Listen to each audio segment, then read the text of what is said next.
Attention, attention. IPOB One Family. This announcement is for those outside of the USA that wish to donate to the Eastern Security Network Fund that is based in the United States. Because of the fees that donators have to pay the bank when sending wires, we recommend that if you're sending less than $250, that you donate through the IPOB USA website. It's fast, simple, and less expensive for you. Go to our website, www.ipobinusa.org/donate. That is www.ipobinusa.org/donate and make your contribution. When it comes to keeping our people safe, every bit counts. After all, the security of our communities is our responsibility. Let's make this happen together.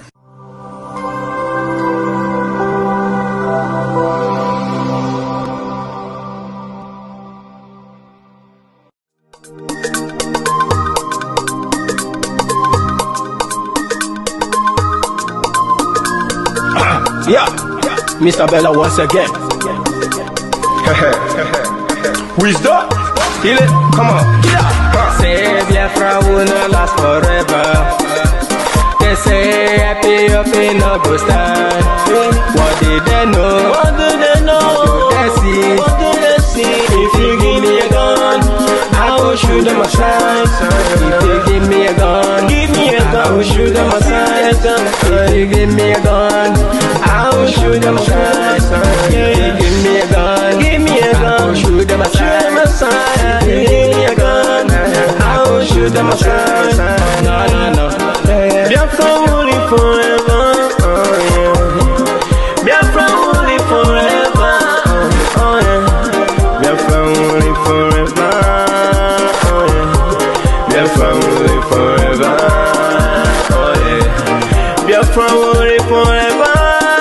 Oh yeah. Biafra will live forever. Oh yeah. Biafra will live forever. Oh yeah. Biafra will live forever. Oh yeah. Ogerugo manige tetanura. The lovers of Biafra. This is the time we need to come together and fight for what is belong to us. Ogerugo maniga bandizu, what make us a giant of Africa. Adapo chinti na hesugo. Mbogeru ni sina nyama kweno. Hello Lisa Binigwe, out of his wisdom, giving us somebody like Nnamdi Kanu for this our rescue mission. Biafra will not last forever. They say happy up in no go stand. What did they know? What do they know? What do they see? What do they see? If you give me a gun, I go shoot them aside. If you give me a gun, I go shoot them aside. If you give me a gun, I go shoot them aside. If you give me a gun, I go shoot them aside. If you give me a gun, I go shoot them aside. Oh no, no, no. See you joke, our hero have the fighting never stop. Nnamdi Kanu, but no can we stop. He cannot stop. Biafra will live forever. Believe me now. But independence for Nigeria as a corporate entity is not enough. The peoples of Nigeria must at the same time be guaranteed their freedom. We must ensure that in an independent Nigeria, individual citizens throughout the land enjoy liberty, human dignity, and equality under the law. There must be one Nigeria with one constitution and one law for all. Let us therefore, Mr. Chairman, sir, close our ears to the counsel of despair, which says that we cannot here at this conference agree on a constitution.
Good evening. This is live and direct, and we are coming live now to begin the exposition, and judgment time has come. The judgment time on the governors. We will first of all expose the governors, where they have failed, how they have failed, why the people have given them vote of no confidence. So every governor in Biafra land, the media war has come to your doorstep. And after we have sensitized our people on how we have failed, because they don't know. People of Biafra don't know the level of impunity each governor in Biafra land have done. So we have beginning the exposition and teaching to sensitize you. Prepare your mind for the work ahead, because it is time for the political leaders in the Southeast. We have remembered them. What we are going to do is to teach you something you don't know, is to make you understand how these people are more than satanic, worshippers. How these people are the devil themselves. How the Southeast, South, and all the Eastern region governors and politicians has been able to, the Fulani have used them to subjugate you into slavery. How they have supervised genocide in Biafra land, and it is no longer acceptable that we continue to remain in power. We don't care how long it's going to take. We don't care when it is going to start happening. But our job now is to begin to teach the people. After teaching them, we will invoke the spirit of Biafra on every one of you in Biafra land. And you go after the political leaders, after the governor, because they have committed the crime against humanity. And because nobody is holding them responsible. We are going to hold them responsible, and we are going to tell them that the power belongs to you. Today, they have come to realize that nobody hear them, nobody respect them anymore, because people have come to understand the impunity in them. And now, you have not known anything. You don't know anything yet. Wait until I finish the exposition and the teaching I'm about to do. I'm embarking on. Not today. I'm starting from the scratch. I am starting from, the scratch. So today, I'm going to give you a small thing to think about. I'm going to give you a small exposition you can think about. I'm going to give you something that will make you will take to sleep. I'm going to give you something that you will go and tell people that are not watching this program, and tell them how evil the governors has become. And let me tell you, for some of you who do not understand how the government works and international law, you don't need to carry gun to go and shoot somebody to be indicted as a person who are accomplice or who is accomplice in a genocide. If you are a government official, security officer of a state, chief security officer of a state, and you are unable to protect the life of the people, and the people doing the killing are the security agents, you are directly responsible for the crime. This has happened in almost all the states of Biafra land. In Abia State, we are going to start from Abia State today. In Abia State, we are going to start from Abia State. In Abia State, a lot of atrocities has taken place. A lot of crime against humanity has taken place in Abia State. We are yet to see the Southeast governors to come together with a kind of decisive decisions to bring the corporate, to bring the police people, to bring the security agents who participate in committing this heinous crime to book. They have refused to do that. Rather, they aid, abet them, they invite them to Biafra land, and they have continued to commit this crime unchecked. Now we have come to begin to expose them. By the time we finish this teaching, believe me, no politician, we'll start from governor. By the time we finish this teaching, no governor will be allowed to walk freely. No governor will be allowed to drive freely in Biafra land. They will be hunting them until they begin to bring the people, the police officers, the military officers who commit this various crime against humanity to book.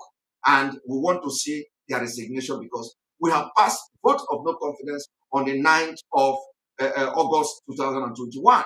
That is what it means. The people of Biafra have spoken, and they say, these people, this governor, do not represent our interests, and will not listen to them again. And for that reason, they have lost every legitimacy to continue to remain in office. I am going to prove it to you this evening. It is not just about propaganda. It is not just saying, by the every norms available, all norms available, they have lost the legitimacy to continue to preside over any state in Biafra. And for that reason, we demand their resignation immediately. If they don't want to resign, let them wait until we finish this teaching. The anger of Biafra will be channeled to all the political leaders in the Southeast. It doesn't matter how long it's going to take, but we have embarked on the teaching this evening. So welcome to the program. And your life will never remain the same, because I am going back to those days you have forgotten. That is where we are coming from. We are going to be going back to some of events you may not remember anymore. And that is how the governors are complicit in this program. Before I start this program, I want to remind everybody what is going on. I want to remind the governors as well. I want to remind the political leaders as well, because they don't listen to what is going on around the world. I want to remind them what is going on in Afghanistan.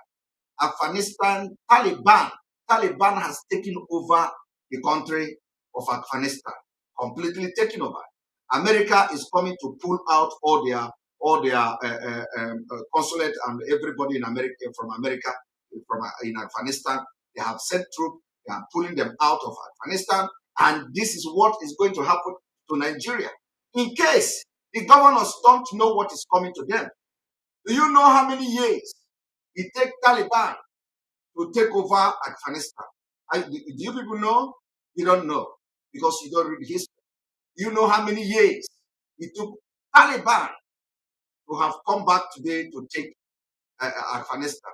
You don't know. You don't know. And do you know what the America is going to do? The America is only going to be analyzing it on CNN. By the time they invade Omahi's village, America CNN will be announcing it. That is, somebody said 20 years.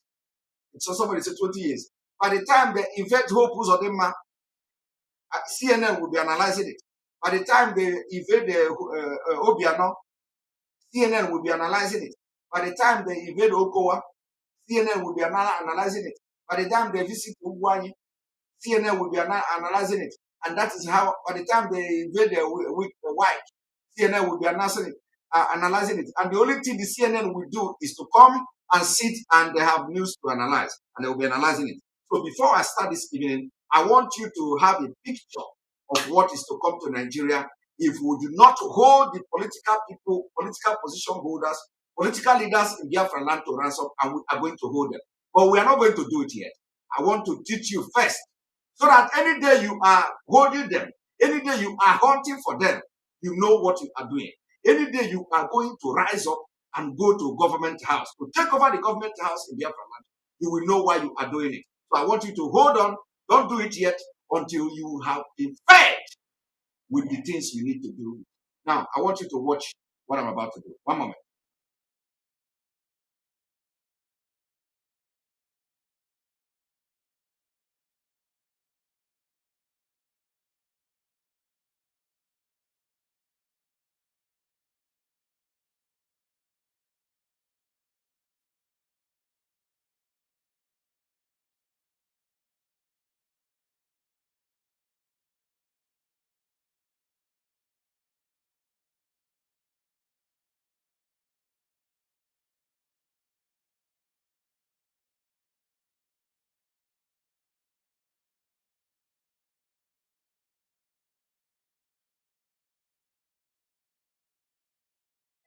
Breaking news this morning out of Afghanistan. Sources say the U.S.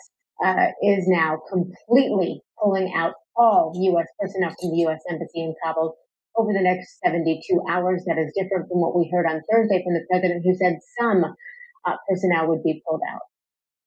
Yeah, right now, as the Taliban is closing in on Kabul, the evacuation of U.S. Embassy personnel is well underway. A U.S. official says the goal is to get them out by Tuesday, if not sooner. Right now, you're looking at video shot by CNN that appears to show U.S. helicopters flying above Kabul, possibly carrying U.S. personnel. CNN's Clarissa Ward is live in Kabul, Afghanistan. Clarissa, help us understand what's happening there. And good morning. Good morning, Christy. There's a lot of moving parts here. You mentioned the evacuations of U.S. Embassy personnel. I mean, we have just heard a nonstop stream of choppers all morning going back and forth from the embassy to the airport. We also saw an Apache gunship accompanying several Chinooks. That gives you a sense, I think, of just how tense things are here. And that's because the Taliban are now very much outside the gates of Kabul. We heard earlier a statement from Zabiullah Mujahid, who is the spokesperson for the Taliban. He said that they're not going to enter the city violently, that they want to enter peacefully. He urged people to stay at home, not to try to flee. He said that there would be a blanket amnesty, basically, for anyone who had worked with the government or with security forces, as long as they did not try to fight the Taliban. And we also are being led to believe that there are sort of ongoing last-minute talks between the Taliban, between the government of Ashraf Ghani, the Afghan president, to try to come up with some kind of an interim government, a sort of peaceful transferal of power. We heard from Afghanistan's defense minister, again, urging people to not panic, saying that the city of Kabul is still very much under control, that defenses are strong, and that negotiations are ongoing to come to a peaceful conclusion. But I can tell you, Christy, that that message is not being embraced on the streets of the capital. It has been incredibly chaotic here this morning, with people just desperately trying to get out of the city. The streets have been choked with traffic, long lines outside the passport office. Everybody frantically worried about what will happen when Taliban fighters do enter the capital, as it appears may be happening in the coming hours or days, depending on how those talks go. We just don't know. Christy, Boris. Clarissa Ward, live for us there. You and the crew take good care there. Thank you so much, Clarissa. So we want to continue this conversation here. The Taliban, as she said, at the gates of Kabul. In response to the rapid gains by the Taliban, President Biden, as we said, now authorized an additional 1,000 U.S. troops to assist with efforts. Bill Roggio is the managing editor of the Long War Journal. We're also joined by him and CNN military analyst Colonel Cedric Layton. Thank you both so much for being here. We appreciate it. Bill, I want to ask you, first of all, when you hear what we are hearing from the Taliban spokesman this morning, that they want a peaceful and satisfactory transfer of power to be agreed upon, what do you expect satisfactory to be for them? Good morning and thank you. For the Taliban, the only thing it has always had a maximalist strategy or an objective here, and that is the reestablishment of the Islamic Emirate of Afghanistan with its leader as the emir. Establishing the Islamic Emirate of Afghanistan. It took them how many years? I want all of you watching me this evening, some say 20 years. This is what is coming to Nigeria. This is what these people are bringing to Nigeria. And you know what? By the time they come to Nigeria, CNN will be analyzing you like this. CNN will be analyzing you like this. They will be telling you Boko Haram, ISIS, all the West Africa jihadists, all of them, they want to negotiate a transfer of power. They have already transferred power without you knowing it. And your governors are complicit to the transfer of power that you are witnessing in Nigeria today. Governors in Biafra land, it is time we are going to deal with you. We are not going to wait for America to pull their embassy out of Nigeria. We are going to deal with you. We will deal with you because we are going to solve this problem now before Afghanistan will begin to happen. Because we are setting the future of our children, not the future of the governors, not the future of Ekweremadu and co. We are going to bring everything down before it goes to Afghanistan. So I want everybody to watch and listen to what is happening. When the time will come, they will analyze you like this, and we can never allow that to happen. The Afghanistan now is going to be a case study. And they are going to stop at nothing until you see this Afghanistan happening in Nigeria. Now, it didn't end there. Let me tell you, the police, the army, the civil defense, immigration, and custom. The difference between Nigeria and Afghanistan is that in Afghanistan, they are coming with force. In Nigeria, it is mechanism being put in place. They are following a very corrupt democratic principles to install the Islamic State in Nigeria. They follow what we call a very corrupt democratic principle. How do that work? By instituting their mechanism, their men, their representative in different positions. They have hijacked the executive. They have hijacked the judiciary. They have hijacked the legislative arm of the government. The three arms of the government has been hijacked in Nigeria by the Islamic State. Now, what do you think is left? What they are doing now is just jamboree. By the time do you know why Taliban is doing what is?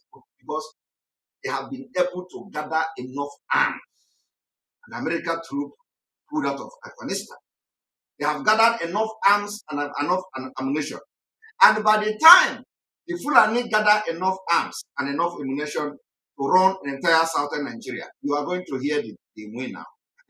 You are going. The only thing you'll be hearing and watching from CNN is breaking news. They have captured Lagos. Breaking news. They have captured Oyo State. Breaking news. They are now advancing to Benin, the Edo Kingdom. Breaking news. Fulani have struck in Enugu. Breaking news. They have taken over, captured River State, the oil dome of Nigeria. Breaking news. They are now advancing. This is what you'll be hearing. As they are analyzing it now, is the way they will be analyzing Nigeria. The governors have continued to cheat. They have continued to lie to the people, even to the authority that they lie, that they don't support Biafra. They have to come out now or they resign. And if they don't resign, we are going to chase them out of power. We are going to invade all government houses in Biafra land because this is what you are watching now is what is coming to Biafra. We can never allow that to happen. The entire southern Nigeria must rise up. This is not about Biafra alone. The entire southern Nigeria must rise up. We have to start by imposing the sit at home in the entire southern Nigeria. Our Yoruba nation brothers must rise up now to make sure we have what we call a joint sit at home in the entire southern Nigeria. We want to lock everywhere down.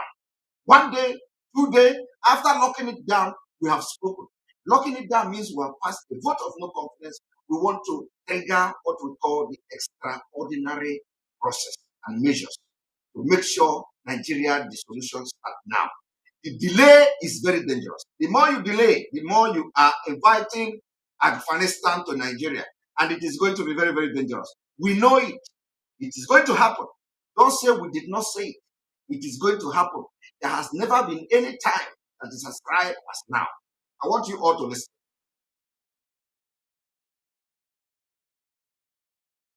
The Taliban have used negotiations as a ruse, as a smokescreen. We should never trust the Taliban when they're talking peace. They do want peace. It's not our version of peace. It's the Taliban's version of peace. It's the peace of the Taliban, and it won't be peaceful for the Afghan people.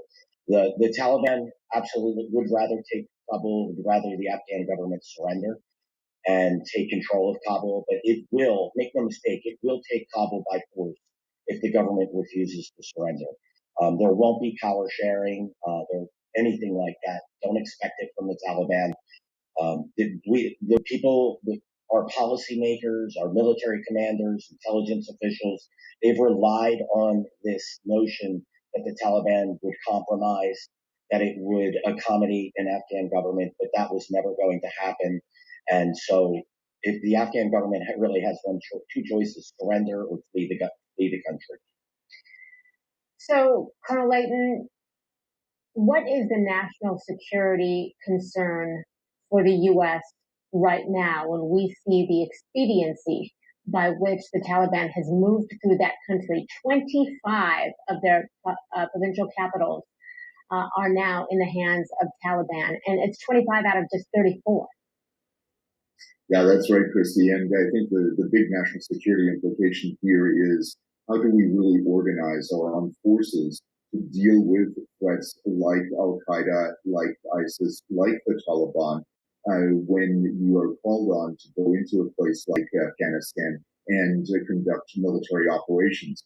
We were clearly very successful in 2001 in the wake of 9/11, going in there and toppling the Taliban. Now the tables have turned, and now what we're seeing is really a wave of Taliban victories because the partners that we had in Afghanistan were not capable of not only unifying themselves, but of presenting an armed force that could challenge the Taliban. And that is something that we really need to take very seriously and understand because the future implications of the Taliban victory are going to be very, very profound. Bill, you've called, and I'm quoting you, what we're seeing today as the greatest intelligence failure in decades. You say the Taliban planned, prepared, organized, recruited, deployed fighters, all under the nose of the U.S. military, NATO, and Afghan intelligence. In this 20-year period, where did it... Did you hear that? Are you hearing that? In this 20-year period, what they are telling you now is that the war have lasted, the taking over, turning Afghanistan into Islamic State, have taken them 20 good years. 20 good years. They have not started in Nigeria now. They have not started in Nigeria. So invite your iPhone sheet governors. It is time I'm going to be insulting them. Invite all your iPhone sheets. Let them come and listen to what we are saying. Let them come and listen. Let them come and listen and hear. And I want everybody, including all the iPhone sheet governors and senators, let them come and listen. And do they think, what the hell do they know? With the body language of Nigeria, with body language of Northern Nigeria, with the body language of Fulani, is that not enough reason? Have the green light, have the governors, have the presidency and the Fulani not giving them enough green light? What else are they waiting for?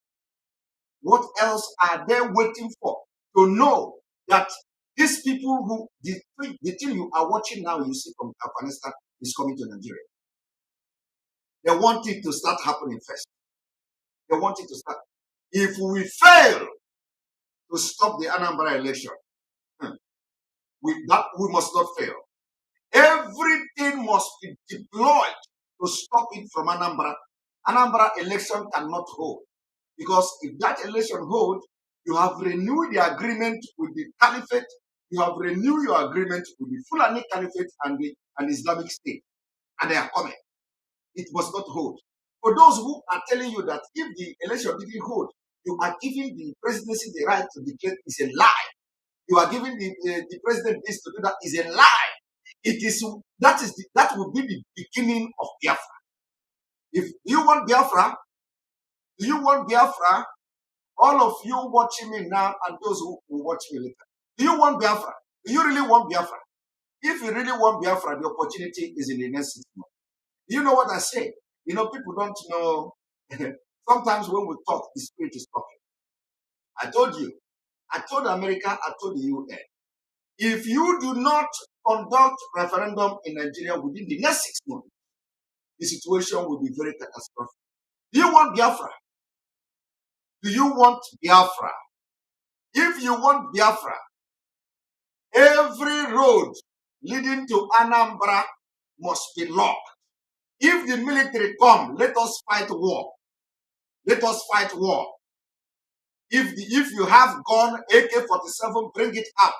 Every road leading to Anambra must be locked down. Election must not hold, because that is the language everybody will begin to listen and hear. Once we succeed in locking down Anambra State to prevent the repeat of Afghanistan, it is a fight for survival. It is not time. The way you disagreed, disrespected, not listening to governor is the same way you are going to do this. It is not just IPOB. Every Biafra must rise up to make sure that Anambra election don't hold. They deceive you. They will deceive you and say, if you don't give election, they are going to write result anyway. If you do not have election, they are going to bring somebody, Musa, to come and lead them. It's a lie. They can't do it. I am telling you today, the 15th day, some of you are already on the 16th day of August 2021 that nobody can impose anybody in Anambra is a lie. Don't have election. I am not saying boycott. There is different. There is different between boycotting election and not having election. I want you people to pay attention. When you boycott election, some people will not boycott the election. If you call for election boycott, some people will not boycott the election. It means that you are allowing the INEC official to enter Anambra State. It means that they are going to write the result anyway. So it is not boycotting election. We are not boycotting election. Rather, we are stopping election.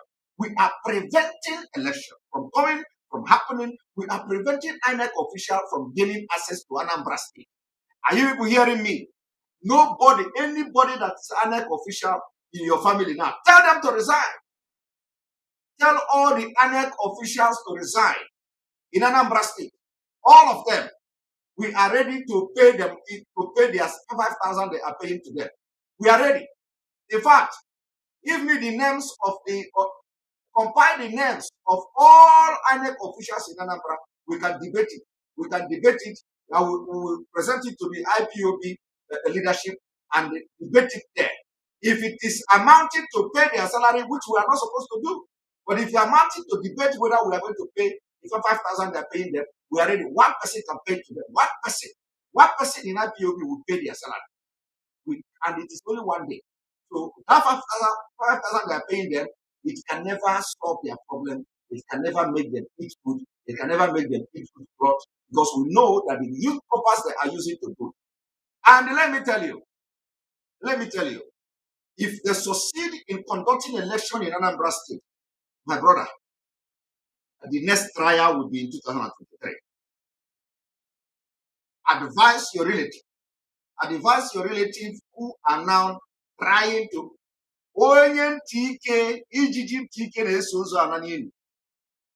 if you have a brother and sister saying that he is now one of the electoral officers, my brother, let the person go and write his or her will. Because Biafra, win or no man, by the time we finish these lectures I'm backing on now, people will eat you raw. People will eat your flesh raw. Inform your people. The show have started. We don't want to see, you know what? Do you know the reason you are doing this? We don't want to see what is happening in Afghanistan to happen. Because it's coming. If you do not take this bold step now, it is going to happen. So Anambra State, we must seal Anambra State completely. No election. No election. Obiano can continue to stay there. Obiano, if the Obiano will continue to stay there. Obiano must continue to stay there. And after this, we have succeeded in stop. It doesn't matter. Let them bring all the troops in Biafra land to Anambra State. We are going to fight this war. Election must not take place. Election must not. No electoral material will be allowed to enter Anambra State. You see, if this does not open your eyes must be open. Afghanistan, 20 good years. America invested all money. America invested whatever they invested there. America pumped military men there. People were killed. People were prevented to, life were saved. For many years. For many good years. America vote. Foreign policy, this, that, group, everywhere. All those things America did. In fact, are you hearing it? All the things America did. Alagoni. Everything America did, Alagoni. All those money they spent in Afghanistan, everything is gone. And the Islamic State in Afghanistan is here. They are in charge. And you know what? The highest CNN will do, the highest CNN will do is to analyze the way they are analyzing it. So Obiano will stay where we remain, and immediately we succeed in stopping the election. Obiano, if he like, he continue. If he don't like, he step down. And if he continue, it must be Biafra. If he continue to be a governor, if he want to remain in the seat, it must be automatically Biafra. Automatically Biafra. We are going to hold these people where it will pain them. I want you people to watch what is going to happen. This is going to be a game changer. You see, we have succeeded in stay at home. Anambra has been one of the best in compliance to any sit at home order. So we are not going to even lecture them. But the lecture I'm giving you now is for you to know the reason why you must do it. You know, the reason why you must make sure that election didn't take place in Anambra State. Election must not take place in Anambra State. It must not happen. I want you to watch. Intelligence fail? Was it early on? Did as the greatest intelligence failure in decades? You say the greatest intelligence failure in decades. That is the only English they will be speaking. Nothing else. Nothing else can be done. It is going to end in this drama and analysis. Taliban planned, prepared, organized, recruited, deployed fighters, all under the nose of the U.S. military, NATO, and Afghan intelligence. In this 20-year period, where did intelligence fail? Was it early on? Did the Taliban see an opening, say, 10 years ago, and they started to reorganize? I mean, how did the U.S. miss this? Yeah, and I want to be very clear. I know individuals in the U.S. intelligence and military establishment who saw this, but this is a overall failure in leadership of political, military, and intelligence at the top levels. They thought that they never understood the enemy. They pretended that the Taliban would disassociate with Al Qaeda. They thought that the Taliban was a group that they could work with, so they ignored the Taliban strategy, the Taliban's objectives. And by 2018, General Miller, who was the last commander of U.S. forces in Afghanistan and NATO as well, he said, as the Taliban was slowly seizing control of districts and implementing its rural insurgency strategy, where it would take rural districts and expand its control, he said he rejected the security situation on the ground and said that negotiations with the Taliban is the only measure of success.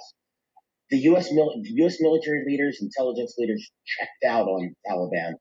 They thought they were going to get a deal on the table. They never believed that the Taliban was capable of overrunning cities. It has. It actually happened in that time period when General Miller made that statement. Everyone should have seen this coming.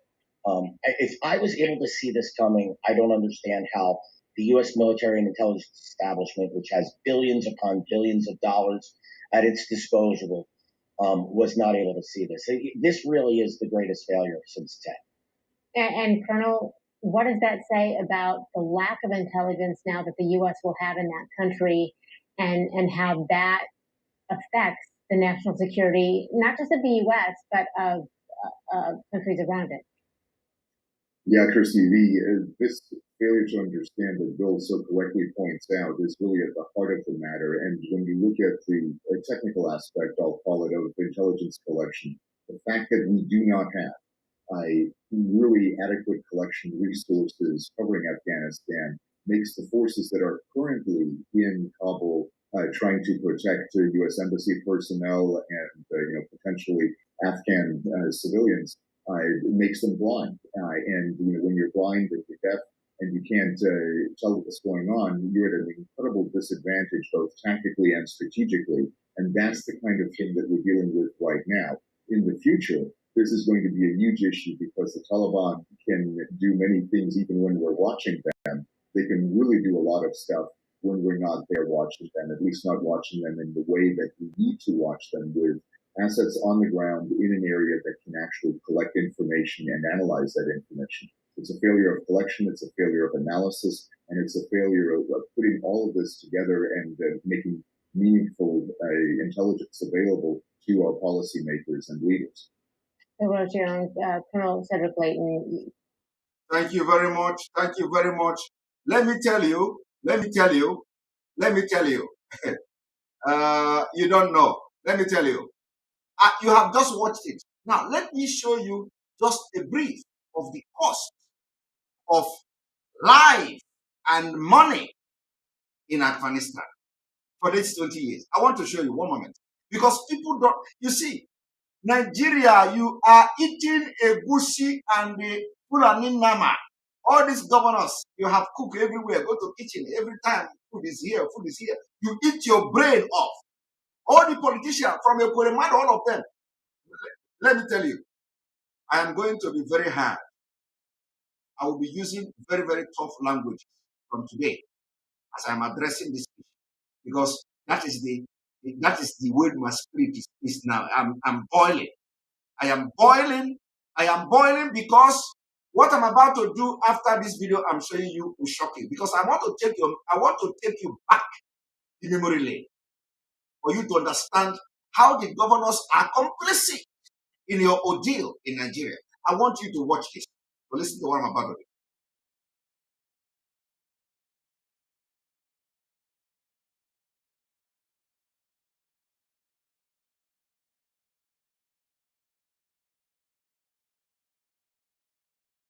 Now, this is the cost of Afghanistan war.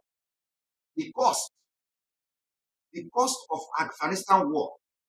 You see, much of the data below is from Linda Bems of Harvard University Kennedy School and from the Brown University Cost of War project, because the United States between 2003 and 2011 fought the Afghanistan and the Iraqi war simultaneously, and many American troops served in both wars. Some figure, as noted, cover both post 9/11 U.S. wars, and then let us start. The percentage of the U.S. population born since 2001 attack plotted by Al-Qaeda leaders who were sheltering in Afghanistan. Now let us continue. America servicemen killed in Afghanistan. America service members killed in Afghanistan through April is about 2,448 persons. 2,448 servicemen. U.S. contractors killed in Afghanistan, 3,846. Afghan National Military and Police, Afghan National Military and Police killed by Taliban, 66,000. 66,000 killed trying to prevent Islamic State. Other allied service members, including from other NATO member states, 1,144 people killed, soldiers. And then it comes to civilian. Afghan civilian killed 47,245. Now, Taliban and other opposition fighters, 51,000. All the Taliban people killed are just 51,000. Now, aid workers killed in Afghanistan, 444. Journalists killed in Afghanistan, 72. Now, I found after nearly 20 years of U.S. occupation, percentage drop in front mortality rate since U.S. Afghan and other allied forces withdraw the Taliban government, which had sought to restrict women and girls to the home, about 50. I want you to follow this state. Percentage of Afghan teenage girls able to read today, 37%. Oversight. Date Congress authorized U.S. forces to go after corporate in September 2001, attack September 18, 2001. All these things U.S. did in Afghanistan, it failed. Today, it has failed. Every life lost in Afghanistan, it has failed. Number of time lawmaker in Senate Appropriate Defense Subcommittee addressed cost of the Vietnam War during the conflict 2042. Now, number of times lawmakers in the same subcommittee have mentioned cost of Afghanistan-Iraqi war through mid-summer 2021, 5. Number of time lawmakers, and these are just what you should understand. Amount of President Harry Trauma temporarily raised up taxes rate to pay for Korean War 92. Amount of this. And now, let me tell you, I don't need to read all this, but let me tell you, the same thing is about to repeat itself in Nigeria. Nigeria own could be prevented. Nigeria own could be prevented from happening. America don't need to send troops to Nigeria. America don't need to spend money on Nigeria. Nigeria problem is just solvable. Very, very easy. Disintegrate Nigeria through the United Nations, through the international community, through the world power. They supervise the referendum in Nigeria and everybody goes their way. You do not need to bring troops to die for African people. You do not need to spend trillions and trillions of dollars into stopping the war that is about to break out in Nigeria. You do not need to send your men. You do not need to send your aid workers. You do not need to send doctors. You do not need to send contractors. It is something that can be solved amicably. And Nigeria only wants your voice. The only thing is going to cost you to save the future of Africa, the future of the Sahel region, from going into bloody war, because we are ready. We are ready. The only thing it is going to cost you is negotiation. Call Nigerian government to order. It is time to grant Biafra referendum. It's time to grant to do the referendum. Let people vote to know whether they want to be part of Nigeria or not. And by the time we vote this thing, and the people say they want to be part of Nigeria, believe me, no matter how they treat us, we are going to take it. No matter how they say, if they say, okay, all of you, you go into the pit and begin to swim it, those who are not comfortable will flee the country. Those who are comfortable will stay back. But the only way to prevent Afghanistan from happening in Nigeria is to look into the cry of the indigenous people in Nigeria. What are their concerns? Their concern is that the country is not working again. Their concern is that the country itself, they were not consulted when the country was formed. The British agreed they made a mistake. The people who were the main people that joined Nigeria together, joined everybody together, even come back to realize it was a mistake. They confessed. They confessed it was a mistake. So I am now raging because there is only one solution to this. To prevent Afghanistan, to prevent other African Union military to come to Nigeria for peace keeping, to prevent people from being killed again, you need to look into the referendum that everybody is calling. Yorubas are calling for referendum.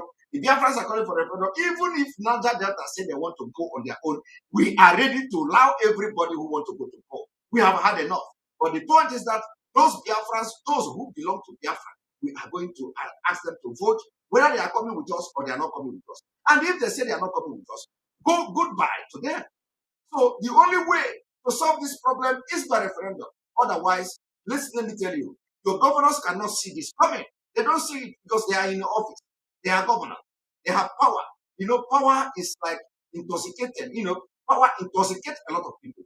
Once you want to know how people are, if you want to know the true color of people, give them power. If you want to know whether somebody is your friend, let the person get power. If you want to know the true color of somebody, let the person test power.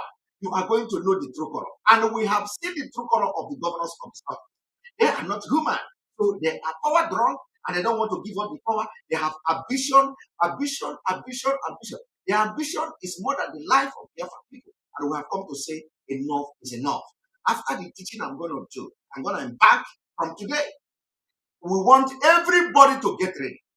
Everybody must get ready. Let me tell you. You see, if you do not fight, nobody will fight for you. And we don't even need fight in this. All we need to do is to make a statement. The statement is that nobody will enter Anambra State. Anambra State will be on lockdown. Nobody will enter Anambra State and say, I want to conduct election. I am coming as an presiding officer. Nobody will be allowed to enter Anambra State. Once that is done, it will be the beginning of the end. I want everybody to understand this. Don't listen to anybody telling you if you don't have election in Anambra State, they will impose Muslim Muhammad to you. It's a lie. It cannot happen. This is democracy. If they tell you that if you do not, because the point is that we are not stopping election. We are not saying no to election because of political party, because we want to be part of Nigeria, because we feel that they are going to rig the election. No. The reason why we are calling for end of election in Biafra is not because we don't trust the system. No. It is not because we feel they are going to rig the election. No. It is not because we think that they have already rigged the election. No. The reason we are calling for the end of election in Biafra land is numerous. One is that we don't want to be part of Nigeria again. Two, we don't want any election to take place in Biafra land under Nigeria. And the only voting we want to take place in Biafra land is referendum.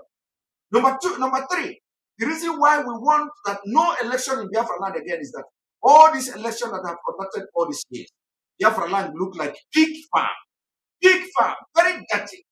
Nothing to show for the election, nothing to show for democracy, nothing to show for anything. And when you talk, they say, hold your leaders responsible. And we have come to realize the reason we cannot have election is that we cannot hold our leaders responsible under Nigeria. We cannot. So how would they tell you to hold your leader responsible? We cannot. We cannot hold our leader responsible under Nigeria. Example is Ojo Zokalo. I am using Ojo Zokalo because Ojo Zokalo is the evidence we have. Ojo Zokalo is the exhibit. The exhibit we have is Ojo Zokalo. Ojo Zokalo is, you cannot talk today that Ojo Zokalo did not embezzle other state money. He went to prison. They indicted him. So many counts of charges. They indicted him. They took him to prison. He came out. Nobody know what is going on. And when you talk, he said, hold your leader responsible. So he did not hold Ojo Zokalo responsible. What was the end? What was the end? We cannot. All the past governors in Biafra land, all of them have looted, all of them are rich, all of them are billionaires from the fund that they were meant to use to develop the Biafra land. Today, the Biafra land is looking like a pig farm. So for this reason, we have come to say there is no election.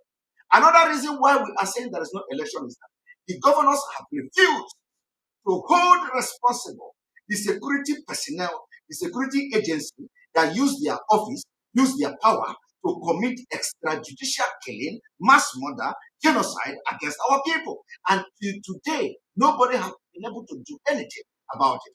And for that reason, I want to play this video. One moment.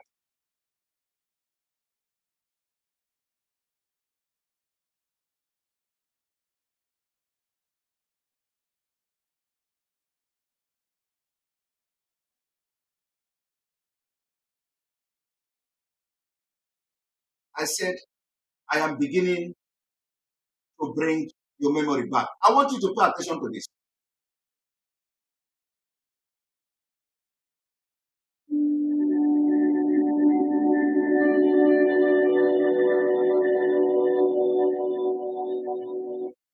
Aba massacre of IPOB members by the Nigeria Security Forces, crime against humanity. Now, what have your governor done about it? Nothing. We have passed on them code of no conflict. This is in February 2016.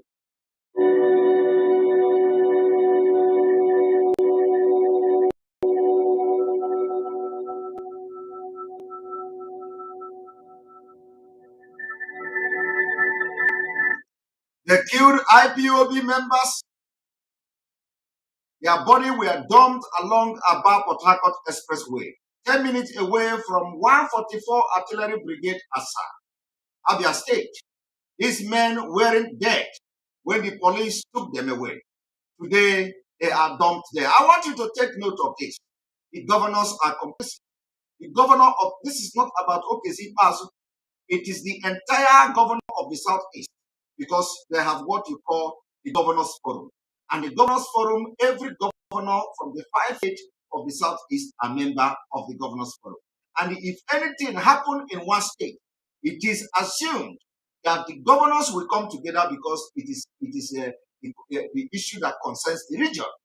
When something like this happens in Biafra land in the Southeast, it is supposed to be a concern for all the 5 governors to come together and look for a way to get the people who have committed his heinous crime, which are the security agencies. They didn't do nothing. The governor, did nothing. Ebonyi State governor did nothing. Enugu State governor did nothing.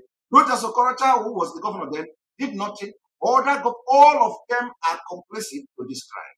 And that is why this is the beginning of our exposition. This is the beginning. We are going to be bringing to you the memory that you have forgotten. Now, I want you to watch.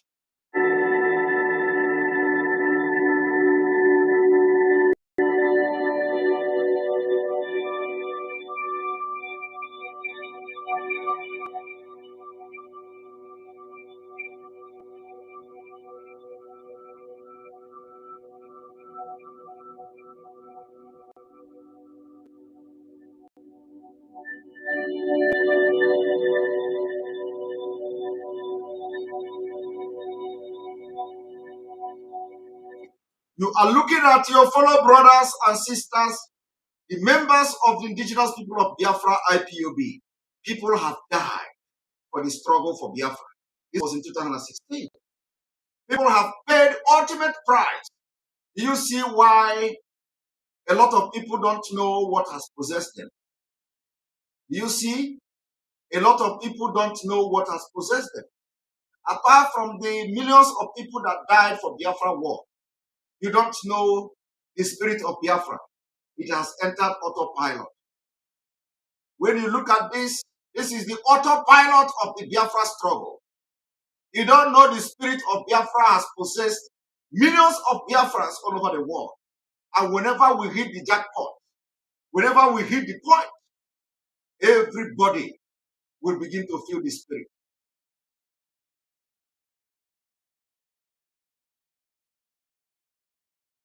When we hit the point, everybody will begin to feel the spirit.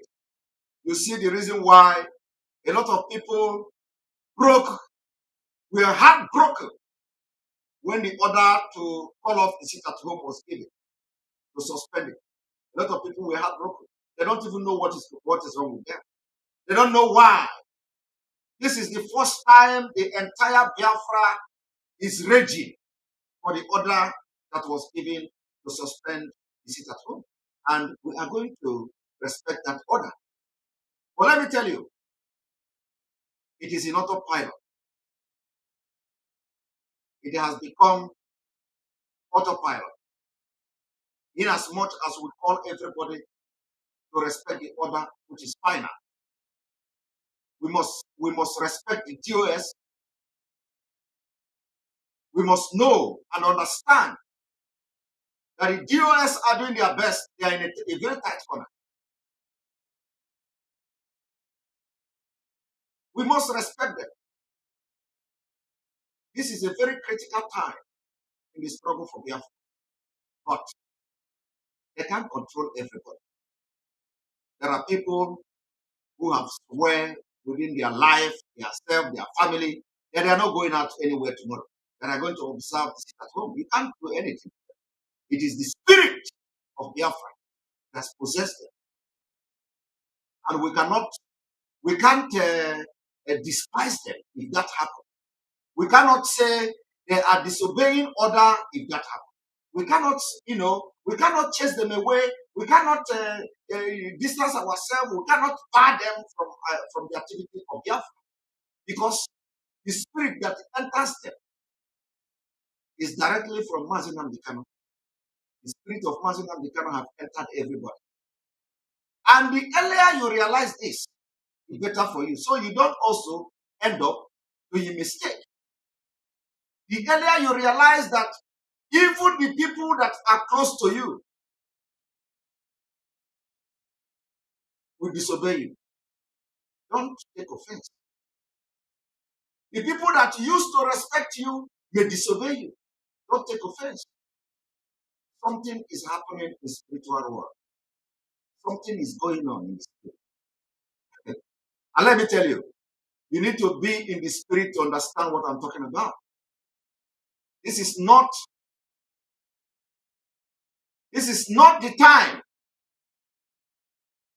to fight anybody who decide to stay at home tomorrow. This is not the time at all. This is not the time to shout that somebody is insubordinating. No. The order has been given that the sit-at-home order has been called off. We are going to respect them. I am going to respect them. But like I said, we have no control over what happens, because the Biafra struggle is in autopilot. Nobody should be blamed DOS. It is not DOS fault. What is happening now is going to take a lot of time for people to understand. And you should be surprised. You should be surprised. The order for sit at home came from DOS, the Biafra leadership. Leadership of Biafra. You didn't advise them. Did you? DOS is the highest authority.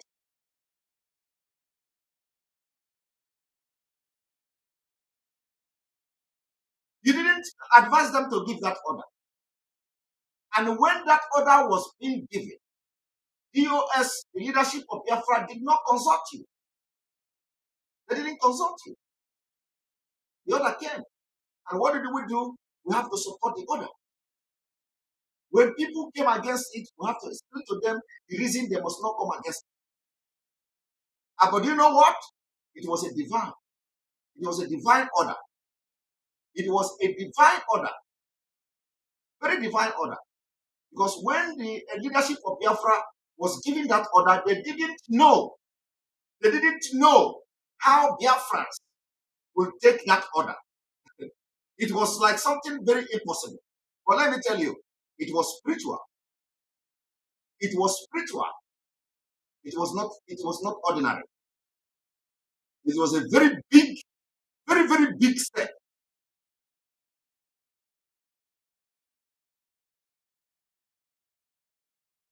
And for the very first time in the history of this struggle, not just people back home, every Biafran all over the world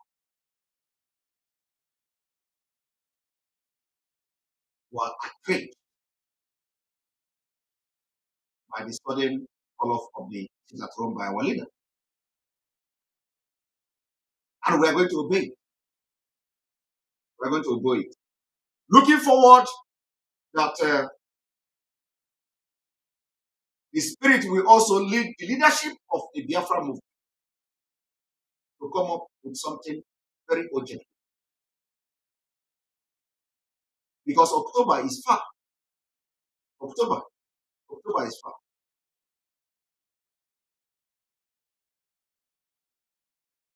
October is far. October is far. We have to respect that order.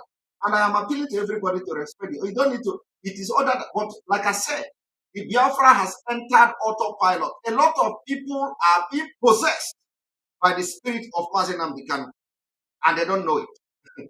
So you can imagine, you know, the point is that I am just praying for people to see what I'm seeing. Because I am seeing something others don't see. I'm seeing something that very few people are seeing.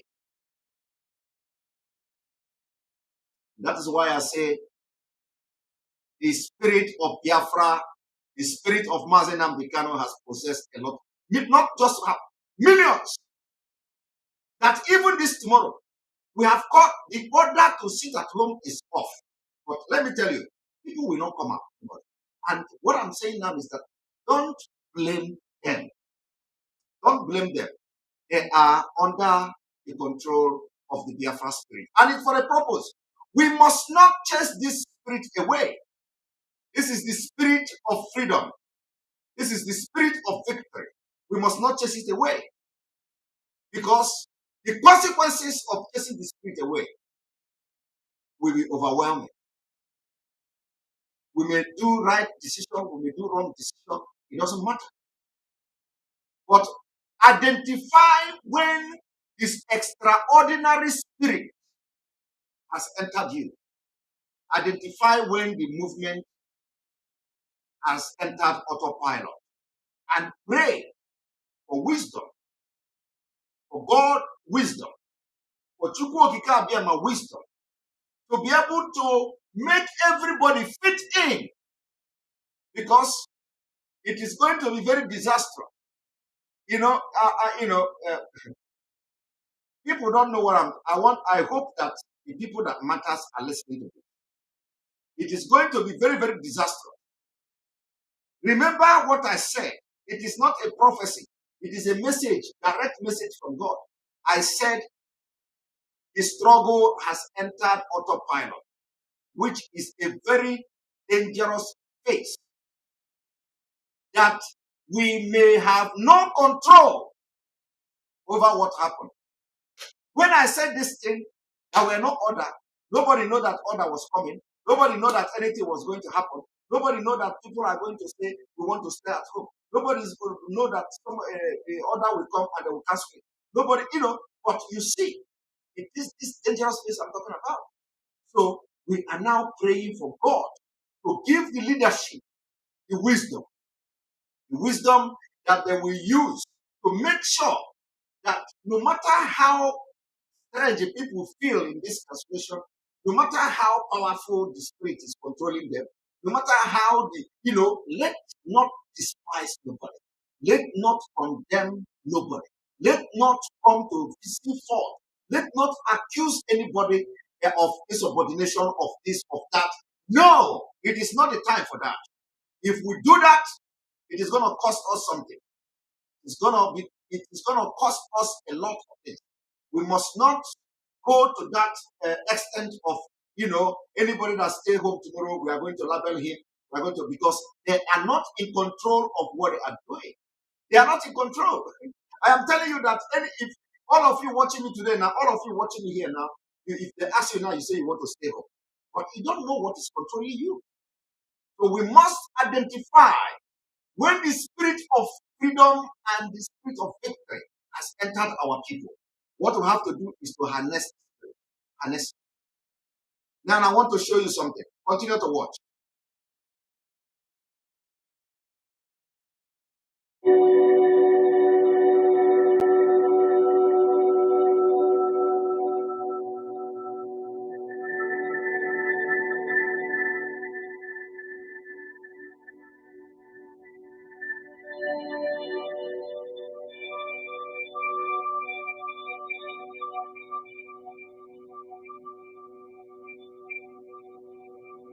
These are all your brothers. They died for this struggle. They were not criminals. They were not unknown gunmen. They committed no crime. The only crime they committed, if at all there is crime there, is that they say, we want Biafra.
Now, you have just watched that, right?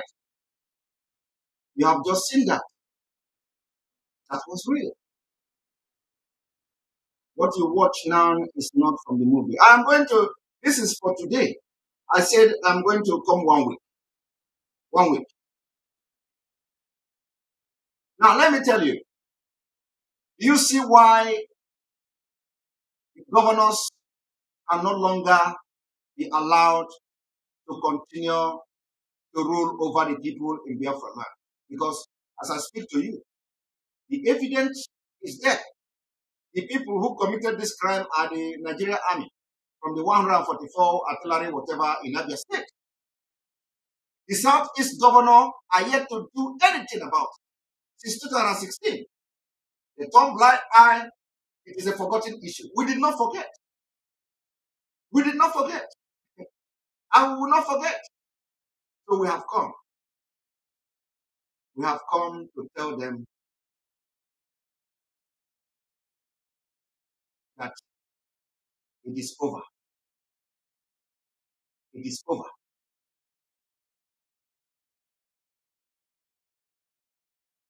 It is over. We have come to tell them it is over. That is one of the reasons for us calling the governors to resign. Because the military and the security agents that carry out this this mass murder, the governors did not. They did not protect the life of the people. They did not bring anybody to justice. Rather, the Fulani are using their own people. Somebody say, the video didn't play to the end. Maybe it's automatic. Maybe the system post, if it has been marked as sensitive, the video post. So this is number one. Now let me also come. I'm coming. One moment.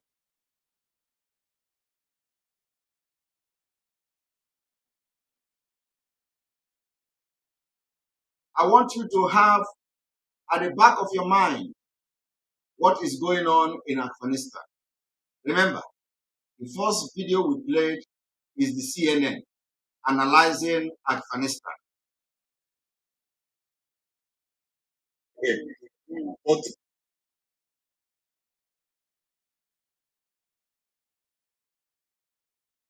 Now, by the time the Fulani finish with the governors of the South, by the time Fulani finish, you see military going to Eastern Nigeria, going to Biafra land to hunt for ESN. They are not here. This is the same Nigeria. Watch. Here live 14th 14th of August 2021. X-Men, they have blocked Benin Auchi Expressway. Here we are, passengers here and there. Like me, I'm in a public vehicle from Auchi to Benin to quickly meet up with one thing or the other. We are here at Uva, a Benin kingdom. The kingdom of Benin. It's a shame. Well, God help us. Which God will help you? Oh, the Benin conquered a lot of places. Even the Fulani could not conquer Benin kingdom in the old time, but here we are. They are here, just close to Uva. This is the Catholic church in Uva. We are here for some time now. It's somehow God will help us. Today, 14th. Look at it. Just pray that the security agencies will quickly help us. Yes. This is about to 8. To 8. It's just 8 o'clock now. We've been here.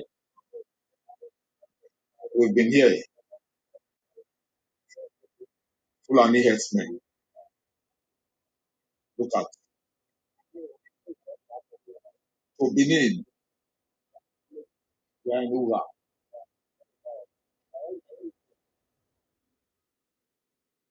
Look at it. In Uga. In Benin. Some foxmen just passed here and the vigilante.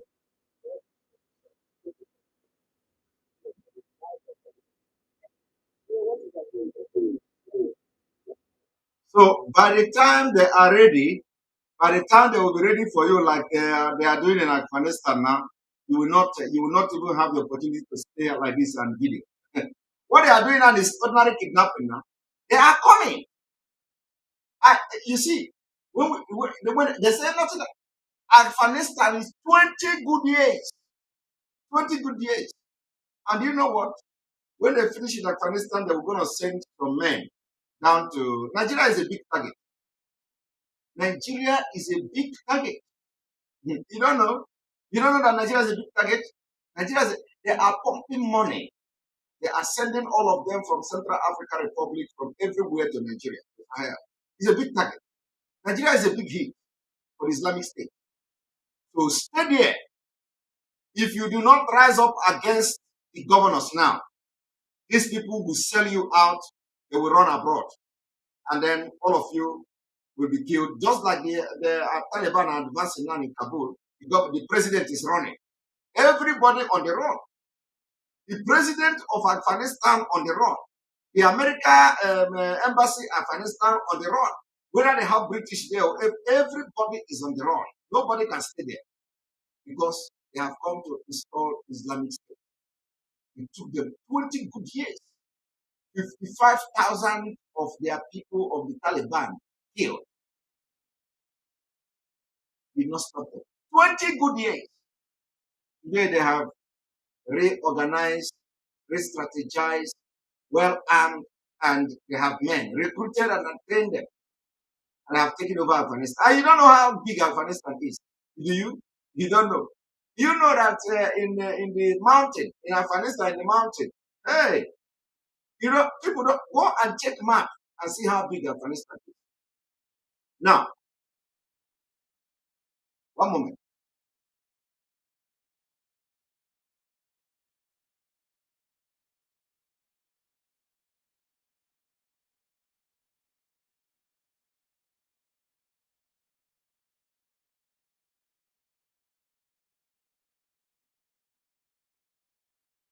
The latest Amnesty International report,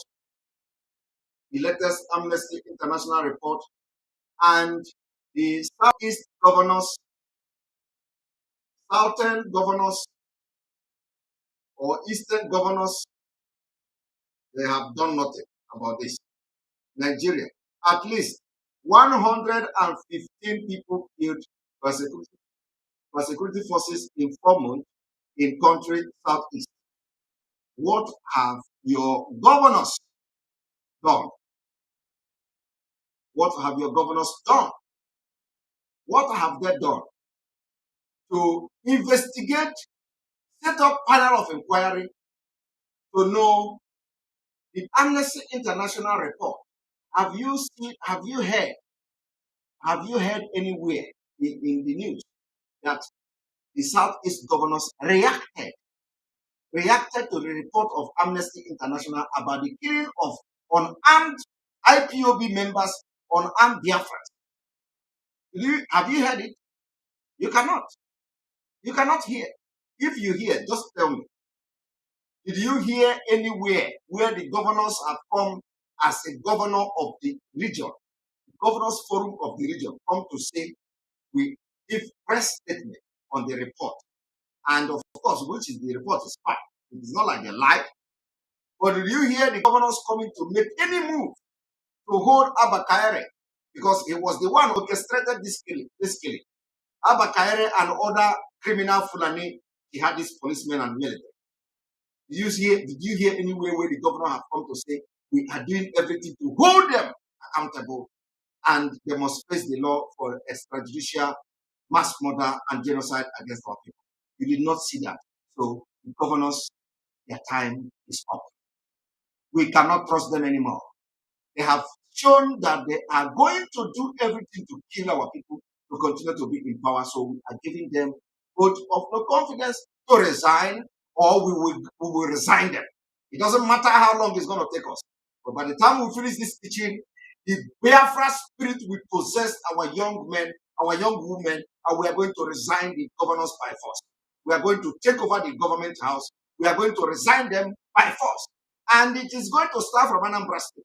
The Anambra State, no election. It's going to start from there because they have failed. They failed to carry out the reason why they elected them. They have not come to give statement on the Amnesty International report. They have not come to indict any policemen. They have not come to indict any military.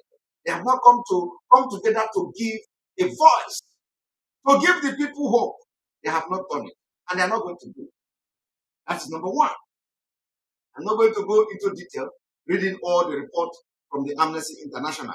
I'm not going to do that because I don't have that time yet at this point. Remember, a lot of things we are going to do. So I don't have the time to start to preach, but I've just shown you that 115 people were killed in the South by security forces. Amnesty reported security forces killed in 4 months. Governors of the Southeast have not come to give any statement. Governors of the Southeast have not come to give concern, to show concern that these people, that 150 people that were killed, they killed them in their region, which is the South. And in the Southeast, you have what you call the Governor's Forum. We are demanding the governors to tell us what is the need of governors forum. We are demanding them to tell us what is the essence of having governors forum, the Southeast Governors Forum. If in the Southeast a report is coming that 115 people were killed and brutally murdered by the security forces, and they are yet to give statement. We are asking them, what is the reason for that? Before they are resigning, and before we are going to chase them away from the government house. We are going to chase them, chase their families. I want you to watch what I'm about to show you the next.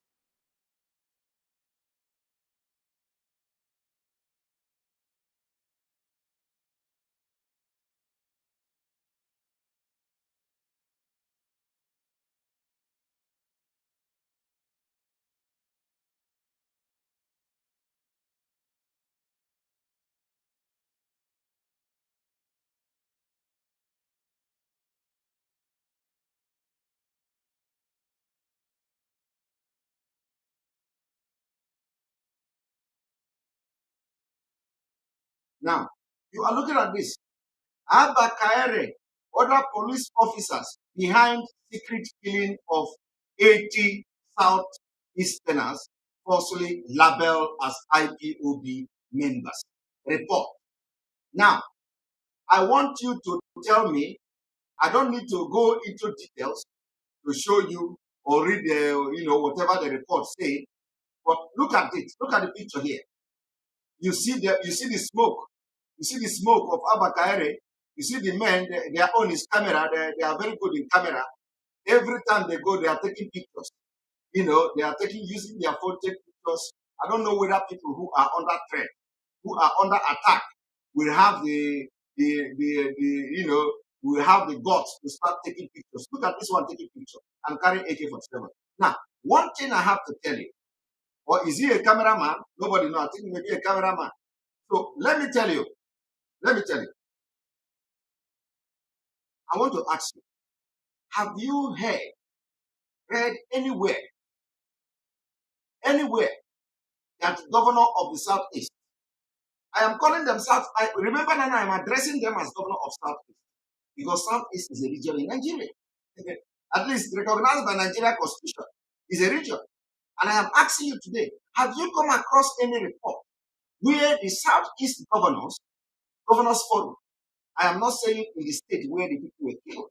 Remember, it is now I am bringing all of them together. I am not singling out state. I am saying governors forum. Did you hear anywhere in the news where the Southeast Governors Forum has come to give statement, press statement concerning this report, indicting the security officers and Abba Kaere of killing 80 people, labeling them IPOB. And I don't know what they mean by labeling them. Everybody is IPOB. Now, if the governors have, till now, I'm making this video, refused to comment and they take decisive, but it is not just enough to give statement, taking a decisive measures to make sure they bring the security personnel who committed this heinous crime against their own people to go. They pay no attention. They don't care. Nonchalant attitude. They don't care who they kill and who they did not kill. So for this reason, we have given vote of no confidence to the governors. And they must resign. And if they don't resign, the remaining people that the Abba Kaere team did not kill, we are going to train them to rise up against the governors. And they are going to chase them away from the government house. That is the next level. That is the level where this agitation is now. Next level is that the governor demonstrated that they don't care about the life of the people. So the people have given them vote of no confidence. And we say, time, step down. The 5 of the governors, they must step down. And if they don't step down, our people are coming for them.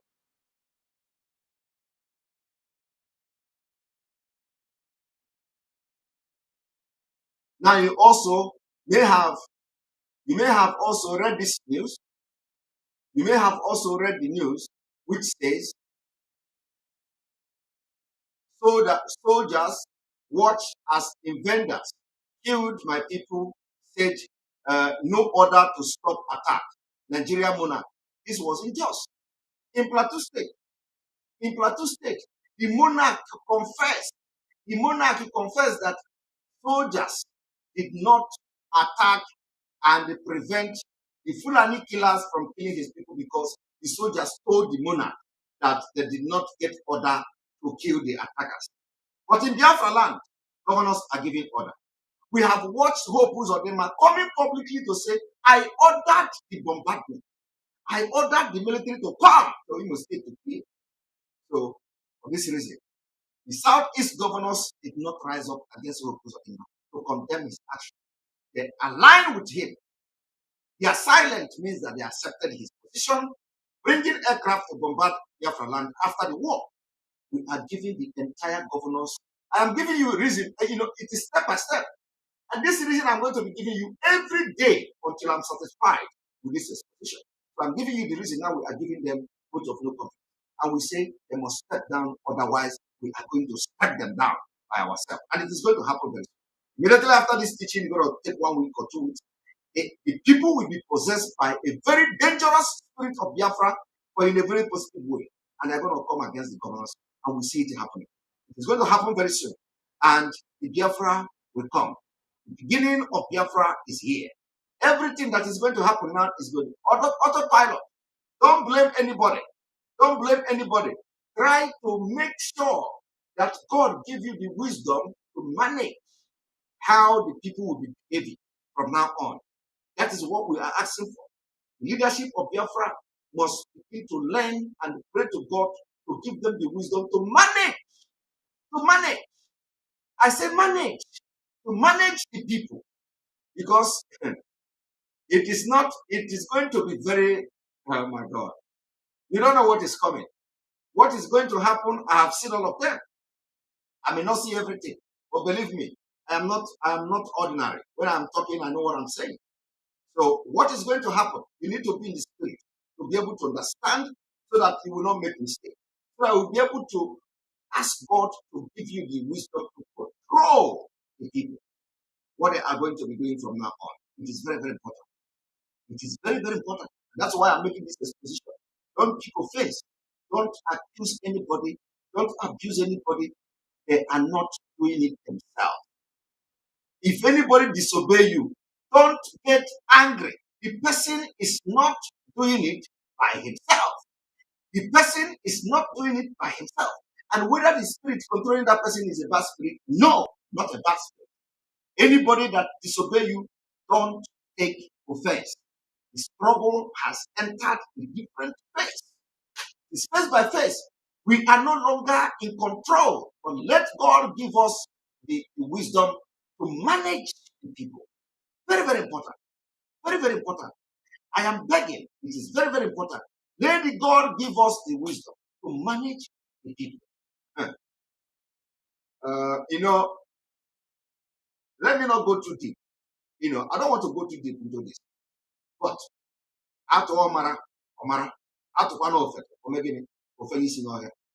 let us continue.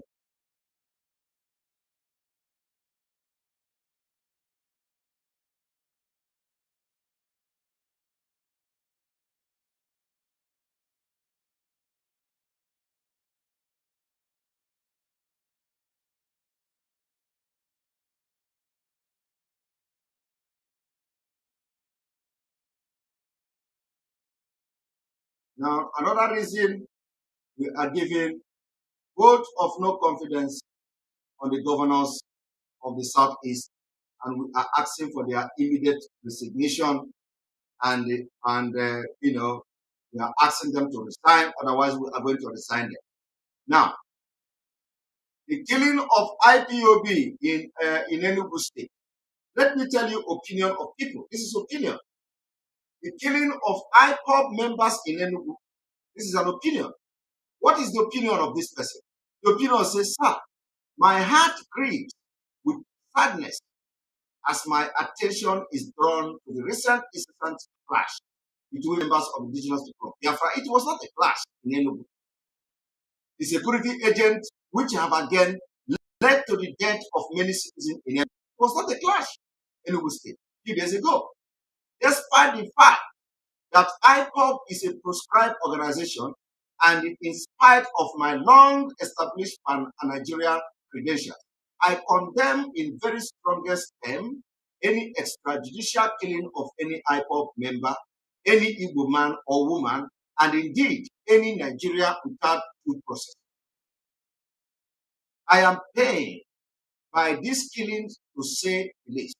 Why I commend Senator Enyinaya Abaribe for condemning these killings and calling on the government of Enugu State to establish a judicial panel of inquiry into the killing, I am surprised that the president of Ohaneze Ndigbo, John Nyangodo, as at then, did not promptly react to this sad development.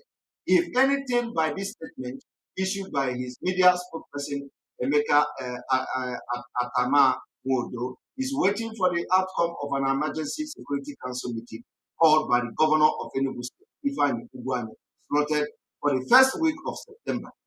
You see, opinion, let me say, without equivocation, that the stick approach along adopted by the federal government in resolving the vexed issue of IPOB may not solve the problem, but end up being counterproductive. Just like as it is being now, very, very counterproductive. The government should explore the alternative to stick as it had done with other even more violent groups in the country, with some measure of success. To resolve the IPOB problem, the federal government must, amongst other things, consider the following 5 proposals. Listen, 1. The government should proscribe IPOB so that its activities can be carried out in the open and subject to supervision and lawful scrutiny. 2. The government must consult with experts in conflict resolution mechanism to chart the way forward to amicable resolution of the pastoral crisis in Igbo land and indeed in Eastern region. Government should quickly create an intervention program to reduce the unemployment level in the Southeast and Eastern region as a whole, where the National Bureau of Statistics recorded Imo State as the state with the highest number of unemployed people in Nigeria. 4.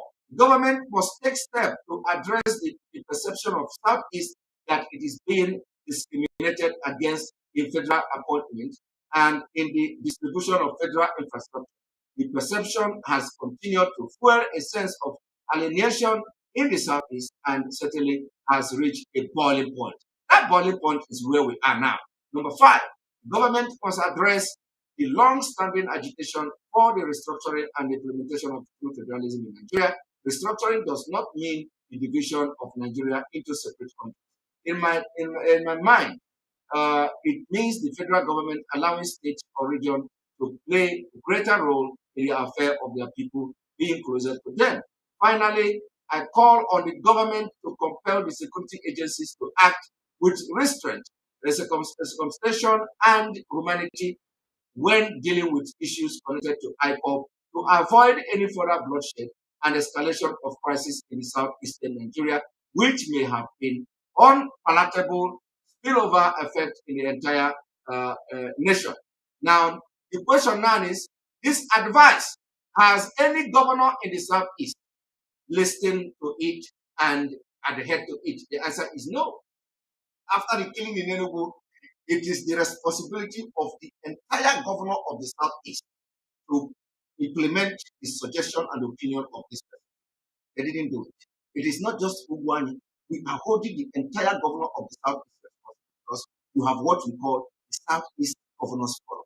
That governor forum is to make sure they solve and discuss and resolve issues affecting the region. And the killing of IPOB members in Enugu is the issue affecting the region. IPOB is not only Enugu state people that are IPOB members. IPOB members is the entire Biafra people that comprise IPOB. For the fact that entire Biafra people comprises IPOB, anybody that is killed in any state, you have killed in all states of Biafra land. If you kill somebody in Enugu, you have killed somebody in the entire state of Biafra land. If you kill somebody in Abia State, you have killed somebody in the entire Biafra land. If you kill somebody in Imo State, you have killed somebody in the entire Biafra land. And for that reason, because it is in the region, and IPOB is not just a party, it's not just a movement from one state. This is a movement of the entire Biafra nation. For that reason, the 5 governors of the Southeast are held responsible for the killing in Enugu State because they have failed to live up to the expectation, they have failed to live up to the responsibility, and we are passing a vote of no confidence. Because if they have listened to the opinion of so many people, you will not have the crisis you have in the Southeast today. They have failed, and they have failed woefully. And they are not ready. They have not shown any sign of readiness to amend, address their way, and amend their way, and call the security officers who have committed this crime, make sure they face the law. They are not ready to do that, and we have come to see that they are not ready to do that. And the most heartbreaking part of it is that they don't even know that the Fulanis are coming. They have invented Ebony State Youth. Umahi cried. Umahi shed tears. Umahi protected Fulani. They came and they killed people in Ebony State. We are holding the entire 5 Southeastern governors responsible for all the killings in the entire Biafra. It is not going to be individual governors. No. All of them are going to be responsible. And that's what we have started this evening. And let me tell you, one moment.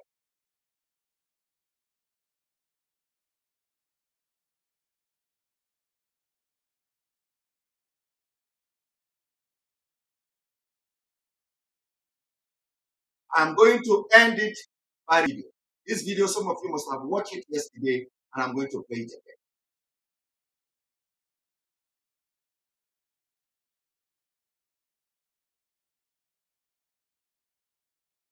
At one paper without seeing all of the travails, the issues with IPOB, the sit-at-home order yesterday, the after effect of that, and the fact that there's some NECO students missing for their mathematics, a course subject, because of the sit-at-home order. Let's take it from there.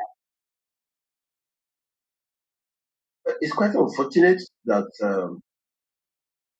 students who have the opportunity to determine their destiny and career are caught in the midst of the sit-at-home declared by independent peoples of Biafra.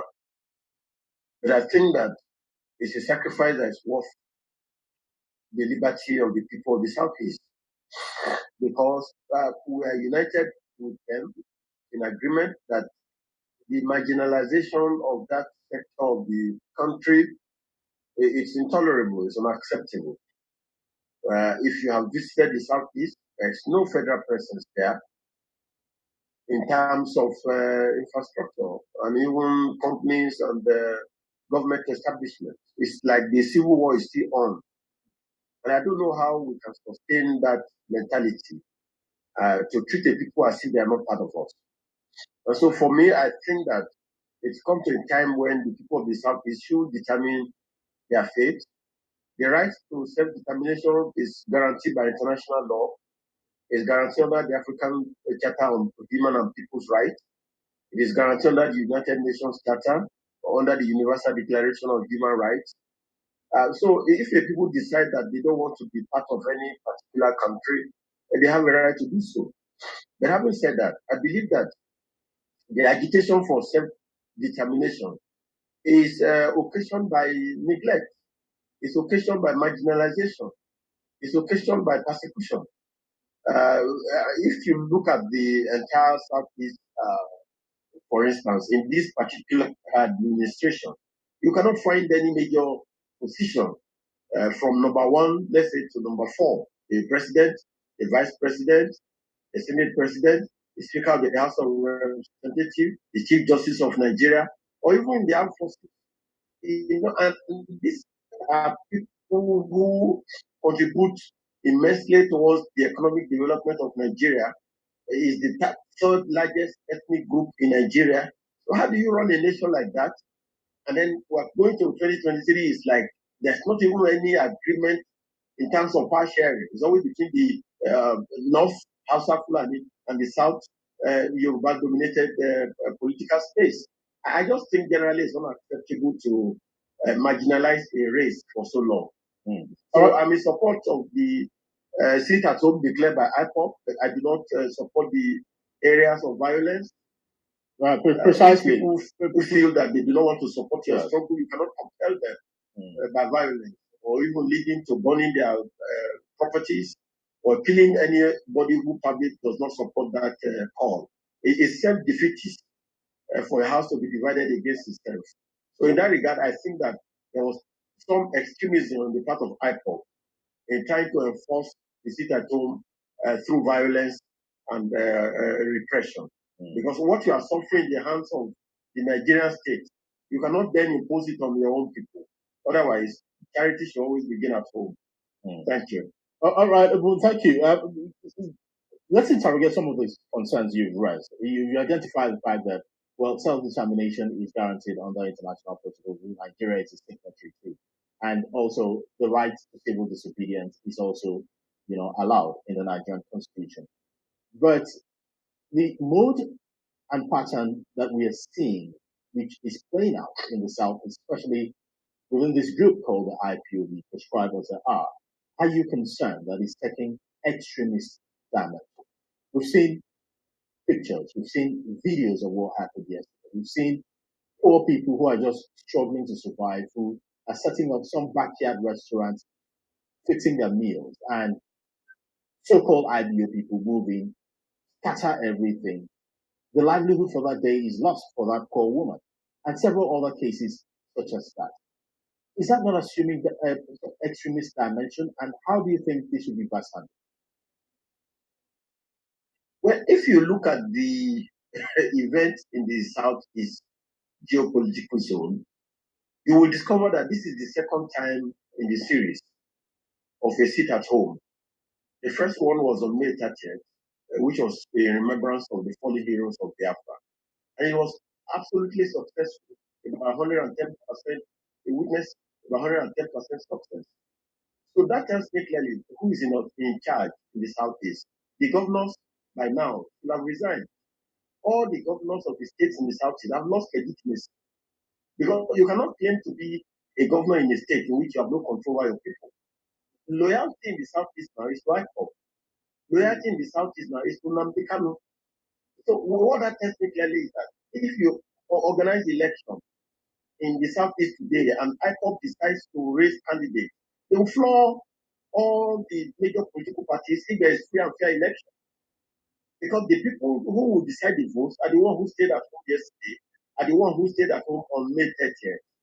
So for me, honestly, it just shows that IPOB cannot be prescribed, contrary to the postulation of the federal government. Because you don't prescribe an organization that has mass following in the way we have seen it in at least two major instances of the sit-at-home that has been declared. Of course. So you see that? So the governors of the Southeast were instrumental to the prosecution of IPOB, and today the IPOB have taken over the entire Biafra land. People no longer listen to governors. Governors have lost control over the people of Biafra land, and they have lost legitimacy. For that reason, they have refused to deproscribe IPOB. And for their refusal to deproscribe IPOB, we have passed vote of no confidence on them. We have demonstrated on several occasions through the sit-at-home order which the people have complied to, which the Biafra people, even with the threat of the governors, they complied to the sit-at-home order, and the sit-at-home order is going to come again, and they're going to comply. For that reason, we are passing vote of no confidence on the government. To deproscribe IPOB, or they are going to step down like we have demanded. If they don't step down, we are going to step them down ourselves. And on this note, I'm going to hold the program here. I have more of 12 minutes. I have 12 minutes more to spend here, 12 minutes more to spend here, and we call it a day. We come tomorrow again to continue from where we stopped today for this exposition, to give you reasons why the governors, we have given a vote of no confidence on them, and why they must resign, and why there is no election in Biafra land starting from Anambra State. Now I have 11 minutes, and I think I will have 10 minutes by the time I post the link. So join the program for the conversation time, and let us have 10 minutes of the remaining time to talk with you, and everybody have 1 minute to comment. If you must comment and have anything to say, you have only 1 minute to talk. Thank you very much. Welcome to the program, and join us. I do not have time because I'm working tomorrow as well. Thank you very much, all of you that have supported us with the super chat. Alenora Okoro as well as super chat. Thank you very much. Caught by fire. Thank you very much.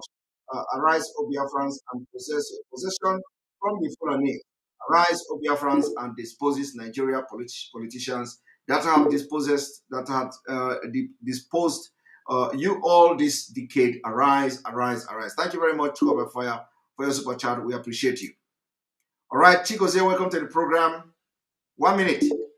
Yeah, Simon, how are you? I'm doing very fine. Please, 1 minute, go straight to the point. Yes, I appreciate the program. I highly support the program today. Is highly, highly elusive, and that is exactly our position. There is no election. There is no election, and we can't reinforce the failure we have, especially in Southeast. We cannot.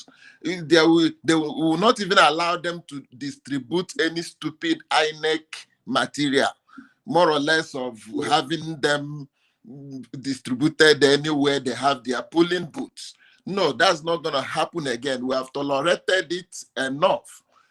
It's either we get it right this time or we leave this agitation, because this agitation is like becoming a kind of center for compromise, center for negotiation.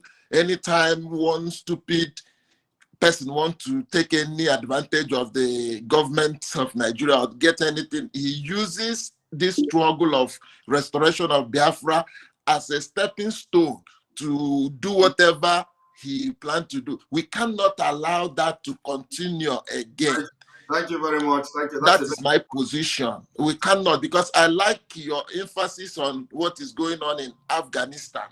And that is exactly what is coming to Nigeria. And we cannot allow ourselves to be idling until we are overrun because of some stupid idiots are occupying positions of power in our land. We cannot allow it. What is worth dying for is worth dying for. That is my position. Thank you so much. Thank you very much, Chigozie, for your point. You used 2 minutes. That's okay. Principalities, welcome to the program. Yes. Can you hear me okay? I can hear you. Go straight to the point. 1 minute. Welcome to the program. Yes, I don't support the election in Anambra State. Starting from Anambra, look at what is happening in Afghanistan right now. We can't allow that to happen in Nigeria. We can't allow it to happen even to come to the Southeast. So our people should stop complaining and be focused. This struggle, men have died. A lot of people have fallen on the way. So we cannot allow any stupid man or woman to come and tell us what to do. We will take the bull by the horn. I support your program and I like what you are doing. God bless you. Bless you too. Thank you very much. That was very brilliant and very smart and very short. Thank you very much. Eze, welcome to the program. Eze, welcome to the program. Yeah, Yes, Mr. Simon, please, good evening. Please, straight to the point, 1 minute. Yeah, I watched your program and I'm very happy about everything you have analyzed, and may Chukwuoki Kabia continue to bless you. And the time they use in organizing this election they are talking about is also the time they should use to organize a referendum for us to know where we belong, number one. And two, Mr. Simon, I'm not supporting you, I'm not blaspheming you, but the DOS, if they are listening, they should give you the chance to operate in Biafra radio. Many people are missing this radio. They want to listen to our leader, and leader has appointed you. Please, you should be there. If he takes a flight, we know you. If he takes a fight, we will fight for you. We want to listen to Radio Biafra. So many people want to listen to Radio Biafra. What are we doing? Please. Thank you. I don't know if we will fight. Yeah. Please. Thank you very much. Your point is noted. Thank you very much. Thank you. All right. Ewa, Michael, welcome to the program. Mazi, good evening, sir. Good evening. You have 1 minute to go straight to the point. Mazi, I thank you for everything you've been doing, like your work. I've been watching you for most recent times. And just like you used Afghanistan as a case study, that is very important. Like our people need to look into Afghanistan issue now and know what is coming to our country. They should know what is coming to our parents or what our family that are back there in Nigeria. So they should be ready. Like we should stop all these pampering and following of government that doesn't care anything about us. They don't have our interest in heart. We should stand up and take our future. It is better for us to die standing as free people than to live on our knees as slaves. Thank you so much, Mazi. Yeah, I'm just heartbroken. Like when I see all these things that our people are doing back home, it pains my heart so much. And if anyone wants to continue sitting at home, you are free to do that. You are free. If the spirit leads you to sit at home tomorrow, do it. Sit at home. Do it. Thank you so much, sir. Thank you very much. Thank you very much. Don't cry. This is going to be over. Believe me, God is in control, and the spirit of Biafra is not sleeping. Believe me, a very serious wave is going to blow very soon. Just watch and see. People will be doing something, they don't know what they're doing. Just let us watch and see, and see what is going to happen in few weeks to come. All right, Alice, welcome to the program. Good evening from him. Straight to the point. 1 minute. Aniko. Yeah, Mazi. Right. Go ahead. Yeah. Go ahead. Okay, Mazi. So let me just say this very, very fast. When you said the DOS inform us about the sit at home. When they kidnapped Mazi Nnamdi Kanu, men was already ready to take action. Men has produced things that you don't know. There are things that we cannot unveil on air. So nobody should be afraid at all. So the reason why everybody's just calm down as if everything, like now when things is government will think that they are winning.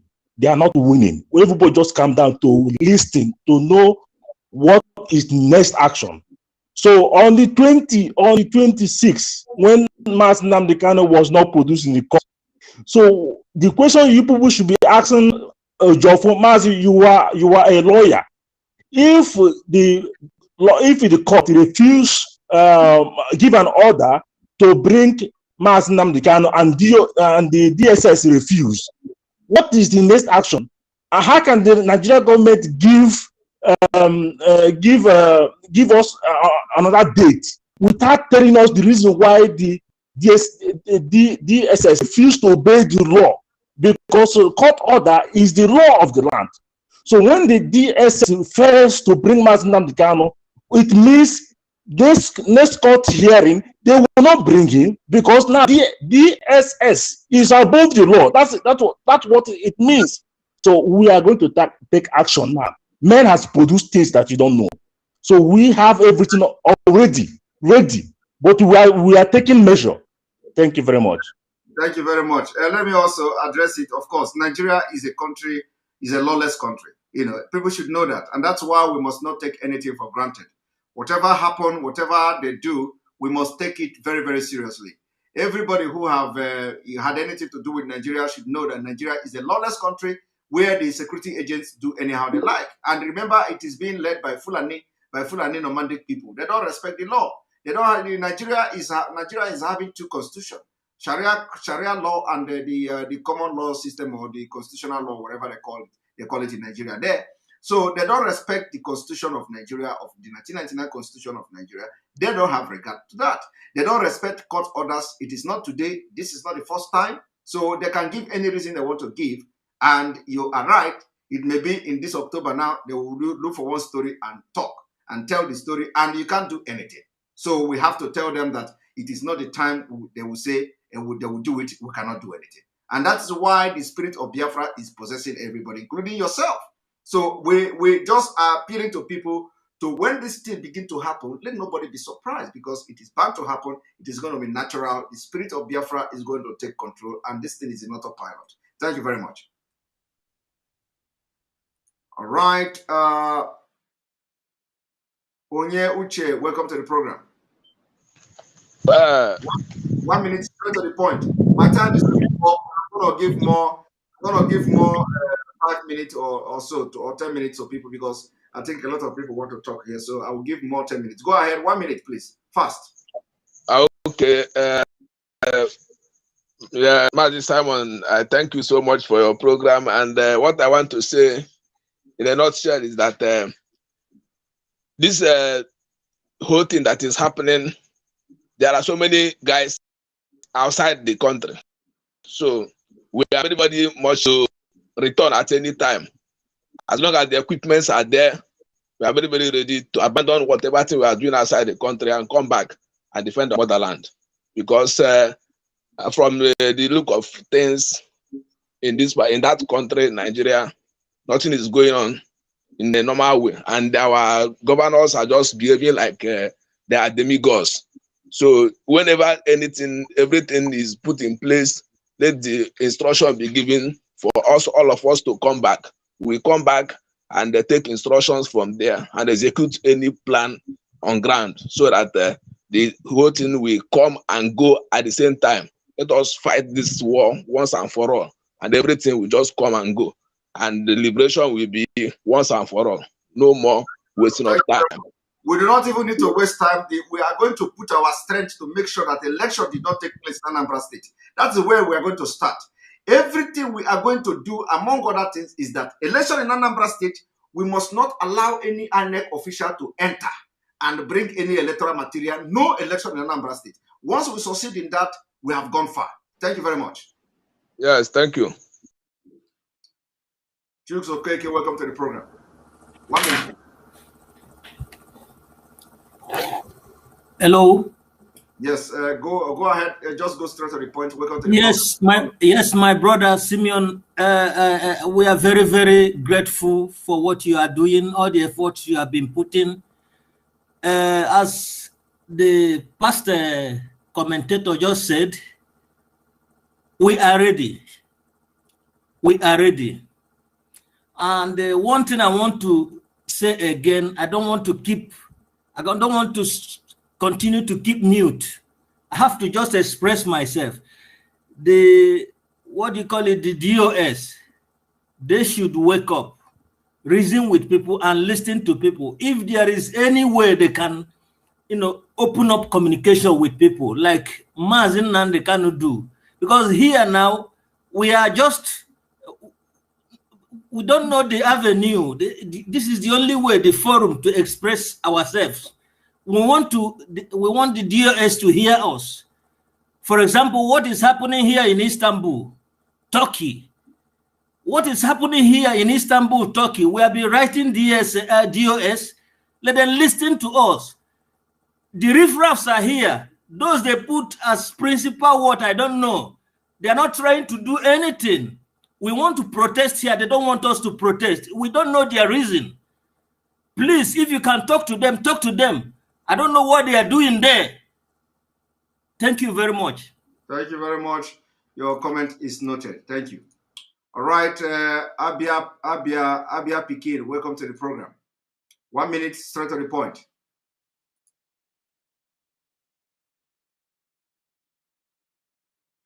Abia Pikin, are you there? All right, you are not talking. We do not have time. Jachinma Wanjo Kweze. Wanjo Kweze, welcome to the program. Wanjo Kweze, welcome to the program. You are not talking. Are you there? All right, you are not talking. Chino Nyerem, welcome to the program. 1 minute. Chino Nyerem. Are you hearing me? I'm hearing you loud and clear. Go ahead. Go straight to the point. Good evening from here. Good evening. Yeah. Ihe m chọrọ ikwu Maazị Simon. Ihe m chọrọ ikwu bụ ihe ndị be anyị na-eme a na-adị mma. Nke mmadụ na-agwa gị that they will fight for you. Ikwu na IPOB radio station. Nke ị na-ekwu na Biafra end time. Mma. So ọwụwụ na mmadụ niile ga-agacha na IPOB radio station. Gaga broadcast wa. So onye m chọrọ ikwu enwere ra gị ekwele ka ndị be anyị deceive oge. Don't let Satan enter you ha deceive oge. Focus iwe onye amị ịma ebe uche gị kwesịrị ịdị ndị be anyị njọ. Nobody should fight for you to occupy the seat in IPOB radio station. Nke ị na-eme da here. We are listening to you. Everybody maazị. Egwuchala m. Bye. Thank you very much. Thank you very much. Your point is noted. I appreciate. All right. Biafra, welcome to the program. 1 minute. Biafra, go ahead. 1 minute. You're not talking. I think you have problem with your mic. Now I'm going to take you out. Mr. Hyacinth, welcome to the program. Yeah, good evening. Good evening or good morning, Mr. Yes, good evening. Can you Go hear ahead. me? Go to the point. I can hear you live, Okay. live and direct. Go to the point All straight. right. 1 minute. First and foremost, I have to apologize for that anonymous post. Okay, are you the one who made the post? Yeah. Okay, no problem, no problem. I didn't know you were the one. That's how I tackle anybody who brought that kind of thing to me. No shaking. First and foremost, I want to start from this way. You see, our governors, they are like two-edged sword. They are, the tongue of the serpent is divided into two. And that division means lie and truth. Our governors, they come with half truth and they come from the other side with a lie. Each and every time you want to catch them, they pretend as if they are balling with you, as if they are on your side, and they start preaching that brotherly love and everything. Before you know what's happening, they get you hook, line, and sinker, and you are deceived. This time around, what we are meant to do is not, to give them a breathing space with them down as hard as we can.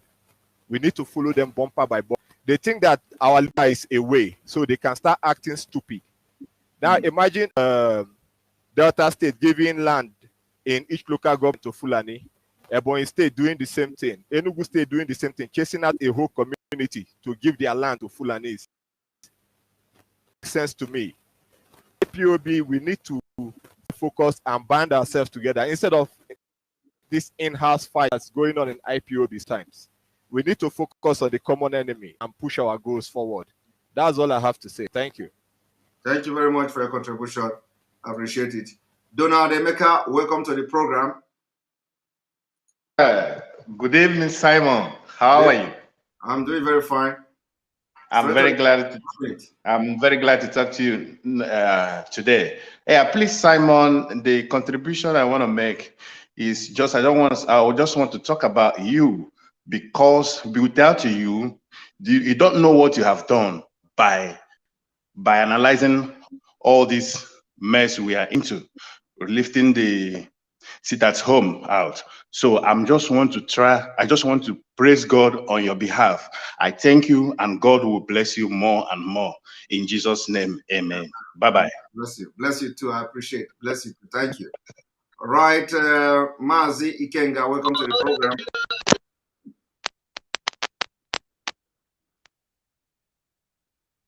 We are not hearing you. We are not hearing you, Mazi Ikenga. We are not hearing you.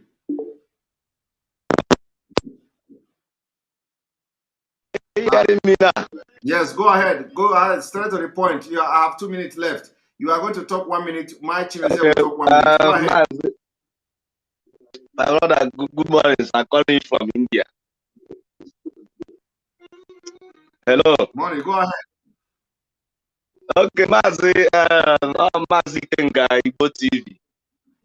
I send you a message on voice note or your WhatsApp because I have from Ebonyi State also. Yeah, my brother.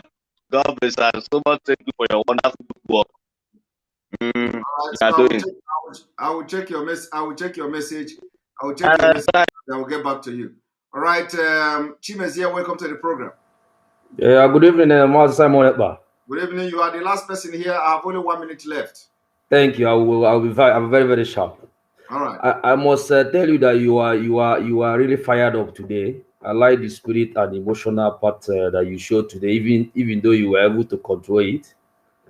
I really like that. The key is this sit at home. We must not do away with sit at home. You said if you can shut down the whole eastern part of Nigeria, governors will just hands up. So anything the DOS is doing, let us not play with this sit at home. That is the key. Thank you, Simon. But you say we'll have 1 minute, so let me keep it like that. All right. Thank you very much. I appreciate it. All right. People should understand that the sit at home, the call-off of the the suspension of the sit-at-home is not the fault of the DOS. This must be made very clear to people. Don't blame DOS for it. It is not the fault of the DOS. They have nothing they have nothing to do with this order. The order came from our leader, and that should be final, and people should understand that it has nothing to do with DOS. But we have to also understand that this struggle has also entered autopilot. People are being controlled by the spirit, and they have no control of their own action. And whatever they are going to do is going to be for the interest of Biafra as the spirit lead. So on this note, I'm going to say thank you very much. May God bless Biafra. May God bless you. Remember, tomorrow we continue from where we stopped today. And the reason is that, the point is that we are going to bring in to you, point by point, fact by fact, why the governors, we have passed vote of no confidence on the governors of the Southeast, and we are asking for their resignation from A to Z. We are giving you point by point. Watch this video, cut the section that where I have highlighted this point, and let it go viral, and let the governors themselves watch it. And let them watch tomorrow. We are coming with new video, new evidences, new fact, taking you back the memory lane to, and then come to see how we are going to connect the governors together to make sure that they pay daily for the crime they have committed against our people. On this note, may God bless Biafra. May God bless Oduduwa Republic. May God bless Middle Belt. May God bless Ambazonia. May God bless Mazen Amdekano. May God bless Happy Obi worldwide. May God bless ESN, Sunday Igbo, and all Oduduwa and Yoruba brothers, and all of you that are watching here. May God bless you. See you tomorrow, and make sure that you share this video. And if you did not like this video yet, before I go, let me even check how many likes, because when you like it, you are sending signal to other people to watch the video. So it is very, very important that we have 1,200 likes. We have 2,400 people viewing on 2,400 viewers on YouTube at the moment. So can we see 2,000? And if you don't like it, you press dislike it. Before I go, I want to see 2,000. I want to see 2,000 likes, because we have over 2,400 viewers at the moment, and we have 1,200 likes. That's encouraging. But before we go now, we want to see you. If we have 4 people who don't like the video, so if you don't like it, just press I don't like it. If you like it, press I like it. So we want to see these likes going to 2,000, so that before tomorrow morning, it will go to a lot of people, and a lot of people will see it on their feed and watch it and follow the tomorrow program. Let us go there. I'm going to refresh to know how many we are now that are liking the video. Now we have 1,400. Make it up to 2,000 so that it will go to a lot of people. Let us not be stingy to people who are going to watch the video because you like it. Because when you like it, the YouTube will be suggesting it to other people, that somebody who somebody else watched these videos and somebody else watched this video, so that it will go around. And because now we have started the media war against the governors, against the Southeast governors, and we are not doing propaganda. We are not doing propaganda. It is factual, and we are going forward, and we are coming tomorrow with more shocking revolution against them. So thank you very much. May God bless you. May God bless you, and good night.